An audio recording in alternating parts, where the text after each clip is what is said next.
नहीं, बहुत माकूल जवाब सबको दिया गया है। उनसे पूछा गया है कि किस तरीके से सितंबर 2023 में भिलाई में मलकीत सिंह को हिंदुस्तान जिंदाबाद कहने पर मौत के घाट उतार दिया गया था। ये क्या हुआ था उस समय, ये पूछा गया है।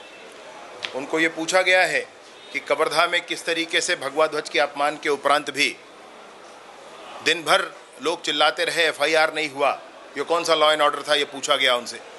मैंने खुद का अपना विषय बताया है कि जब मैं जेल में था तो जाकर कवर्धा के थाने में मेरे खिलाफ एट्रोसिटी एक्ट लगा दिया गया था, मेरे खिलाफ आर्म्स एक्ट लगा दिए गए थे। ये मेरे साथ ही खुद हुआ है।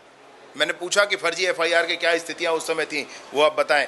एक बात और हुई है वहाँ पर कि बस्तर के उस तनाव को हम सब ने सुना है और देखा है। बस्तर में किस तरीके से घटनाएं हुई थी, किस तरीके से जो धर्मांतरित हो चुके लोग थे उन्होंने मूल आदिवासियों को पीटा यह कह करके कि तुम धर्मांतरण नहीं करते हो। ये हुआ था बस्तर में और कोई सुनने वाला नहीं था। वहाँ पर जो तत्कालीन एसपी थे उन्होंने लिख करके चिट्ठी कहा था सरकार से कि आप यहाँ पर ध्यान दीजिए, आने वाले समय में यहाँ सामाजिक व्यवस्था बिल्कुल बिगड़ सकती है। वो आज हम लोग देख रहे हैं बस्तर में, जो आज रोज आप सुनते होंगे कि इस गाँव में ये हो गया, वहाँ पर दफनाने के लिए लोगों के बीच विवाद हो गया। गाँव गाँव में विवाद जो आज खड़ा हो गया है वो तत्कालीन सरकार की उदासीनता के कारण था। मैं बताना चाहता हूं कि आपको ध्यान होगा, एक सदस्य हैं हमारे बीच में आज, ईश्वर साहू, उनके बेटे बीरेंद्र साहू के साथ क्या हुआ था, आपको ध्यान होगा ये विषय। आपको यह भी ध्यान होगा कि मुख्यमंत्री जी के गृह जिले में किस तरीके से सामूहिक नरसंहार की घटनाएं हुई थी। आपको यह भी ध्यान हो गया कि रायपुर में ही एक गंडासा लेकर एक युवक किस तरीके से एक नाबालिग लड़की को लेकर घूमता रहा था। मैं कितनी चीज़ें आप मेरे पास है जो आपको दिखाऊं और बताऊं इन सारे विषयों को लेकर के।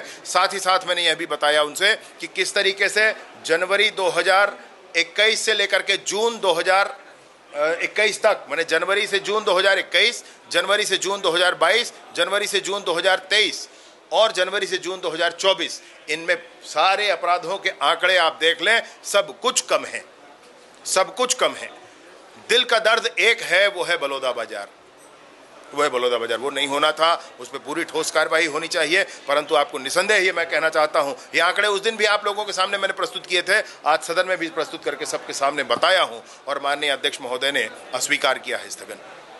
इस वीडियो को लाइक और शेयर जरूर करें, साथ ही बेल आइकन दबाकर भाजपा संगवारी को सब्सक्राइब भी कर लें।